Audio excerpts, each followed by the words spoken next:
বিভিন্ন ব্যক্তি, বিভিন্ন বিষয়, কোন নির্বাচন আগে হবে, কোন নির্বাচন পরে হবে, বিভিন্ন জনের বিভিন্ন দাবি হয়তো থাকতেই পারে, এটিতে থাকতেই পারে। কিন্তু আমাদেরকে আজকে একটি বাস্তবতা মনে হয় বিবেচনা করতে হবে।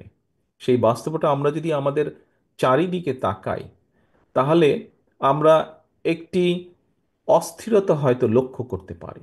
বিভিন্ন টিভি টক শো থেকে আরম্ভ করে বিভিন্ন ব্যক্তি যারা বিভিন্নভাবে তাদের রাজনৈতিক বক্তব্য উপস্থাপন করেন, বিভিন্ন মাধ্যমে, ইলেকট্রনিক মাধ্যম সহ বিভিন্ন মাধ্যমে, প্রত্যেক জায়গায় আমরা দেখছি যে একটি অস্থিরতা বিরাজ করছে।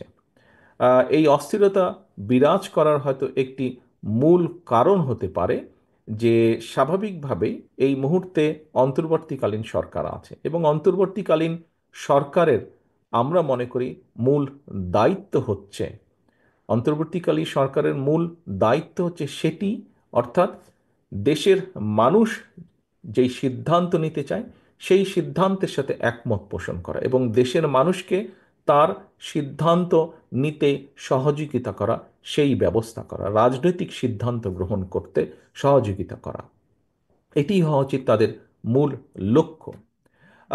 আমরা আহ, লক্ষ্য করছি যে আহ, বিভিন্ন কথাবার্তা, সরকারের বিভিন্ন ব্যক্তির বিভিন্ন কথাবার্তা থেকে আমাদের কাছে মনে হচ্ছে তারা, এবং বিভিন্ন ব্যক্তির আলোচনা থেকেও ফুটে উঠছে যে তারা সম্ভবত তাদের লক্ষ্য থেকে কিছুটা হলেও বিচ্যুত হচ্ছেন ক্ষেত্র বিশেষে। এবং বিভিন্ন স্টেটমেন্ট থেকে, বিভিন্ন ব্যক্তির বিভিন্ন স্টেটমেন্ট থেকে বিভিন্ন রকম কনফিউশনের তৈরি হচ্ছে, বিভিন্ন কনফিউশন তৈরি হচ্ছে, মানুষ বিভিন্নভাবে কনফিউজড হচ্ছে।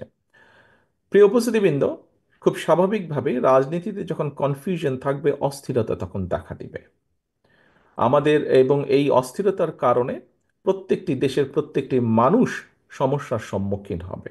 কারণ যখনই রাজনৈতিক অস্থিরতা থাকবে, রাজনৈতিক স্টেবিলিটি যদি আমরা এনশিওর করতে না পারি, তাহলে আমরা যে যত সংস্কারই ঘোষণা করি না কেন, যে যত নীতি গ্রহণ করি না কেন, কোনোটি সাকসেসফুল হবে না।